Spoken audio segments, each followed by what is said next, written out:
Ремонт у Мирноградському навчально-виховному комплексі гімназії розпочався у березні минулого року. У листопаді навчальний заклад отримав статус опорного. І зараз ремонтні роботи тут підходять до завершення. Щоправда, через масу недоліків у проєкті підрядникам доводилося неодноразово вносити зміни та проводити додаткові будівельні роботи.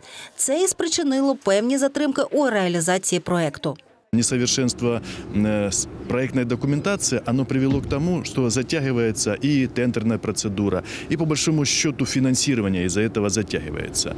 И поэтому мы, я думаю, планируем отодвинуть срок открытия уже на вторую половину марта. Вже повністю завершені внутрішні роботи на другому і третьому поверхах. Залишається лише встановити меблі, які активно завозять до школи. Особливу увагу приділили предметним кабінетам. Наприклад, у класі хімії до кожної парти підведено гарячу та холодну воду. У кабінетах фізики та інформатики кожен стіл обладнаний доступом до електромережі. У заклад вже частково доставили нове найсучасніше технічне обладнання, серед якого 10 мультимедійних комплексів, принтери та багато іншого. Від Департаменту освіти і науки ми отримали 26 планшетних комп'ютерів, які будуть розташовані на партах для кожної дитини, і один ноутбук для вчителя для молодшої школи, який буде працювати з дітьми за новою школою. Тепер для кабінетів інформатики у нас їх два. Ми отримали системні блоки і для вчителів теж, і для учнів, і монітори. Для кабінетів лінгофонних у нас їх планується відкрити 3, тому що у нас поглиблене вивчення англійської мови, німецька мова і французька мова. Нам буде відкрито 3 лінгофонні кабінети, для них ми поки що отримали монітори. Також вже повністю відремонтована спортивна зала, де підлога покладена за спеціальною технологією. Триває оновлення і в актовій залі. Найсучасніше обладнання буде встановлене і у харчоблоці. Тож після ремонту це буде якісно інший навчальний заклад, який відповідатиме всім європейським стандартам. Ми плануємо зробити для учнів початкової школи школу повного дня. Коли дитина приходить в школу, вона навчається, вона розвиває свої здібності у різних гуртках. І ввечері її батьки забирають уже без великого портфеля, тому що вона вивчає і уроки, і отримує за цілий день все, що вона зможе засвоїти. До речі, цей навчальний заклад відрізнятиметься від інших опорних шкіл. Він матиме індивідуальний вигляд та наповнення.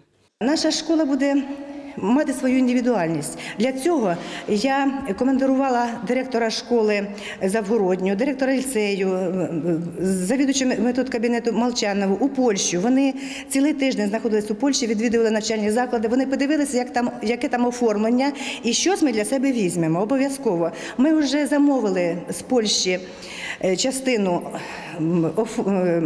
дошок, яких ні у кого немає, я впевнена. Я думаю, що наша школа – це буде той осередок, куди будуть діти бігти зранку і не хотіти повертатися додому ввечері. Разом з тим змінюються і вимоги до педагогічного складу школи. Ми вже посилали на курси вчителів, які працюють в нашій школі, але цього ще замало. Тому ми плануємо семінари, курсову перепідготовку для того, щоб вчитель, якщо вчитель знає сам, щоб він міг навчити дітей. Щодо зовнішніх робіт, то вони майже завершені. Триває ремонт центрального входу і крила будівлі, де зараз знаходиться музична школа. Уже определен победитель тендера по продолжению работ этого одного здания, по большому счету это бывшее здание музыкальной школы. И меня очень обрадовало, что именно этот генеральный подрядчик будет дальше выполнять эти работы. И сейчас он опять же таки начал уже выставлять леса для того, чтобы проводить работы, чтобы это было при открытии опорной школы, чтобы это было уже в одном эстетичном виде. Закінчується також облаштування спортивних майданчиків. Подбали і про зелені зони. Вже висаджено чимало різноманітних дерев. І хоча введення в експлуатацію навчального закладу відтерміновуються, у місті сподіваються, що батьки поставляться до цього з розумінням. Адже будівельників не підганяють, аби усі роботи були виконані у першу чергу якісно.